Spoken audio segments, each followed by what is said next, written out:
Engwa kwa hii serikali. Barabara hakuna, maji hakuna. Huko Angata watu wameuawa. Si ndio? Si mumehangaika kama Wakenya wengine? Kwa hivyo tunaenda mkutano, naomba nyinyi nyote tufike huko. Nitakuwa na mambo kidogo ya kusema. Walinitisha nisifike hapa. Asanteni vijana kwa kuniambia nikuje, mtanilinda.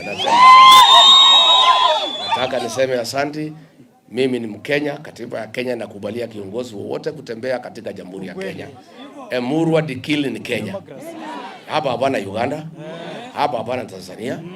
Rigiji ni Mkenya. Emurua Dikili ni Kenya. Kwani Rigiji akifika Emurua Dikili ameua mtu?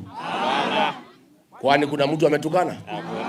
Mbona mnazuia kufika kuongea na mamake Johana Ng'eno? Ndio amueleze yale ambaye anajua. Unajua yu Murkomen ndiye alikuwa anazuia mimi kufika hapa. Hataki niambie mama yale ambaye ninajua. Mambo ya kifo ya Johana Ng'eno. Lakini maneno ya kuua watu wewe zuia. Mtu hapana kuku, hapana mbuzi.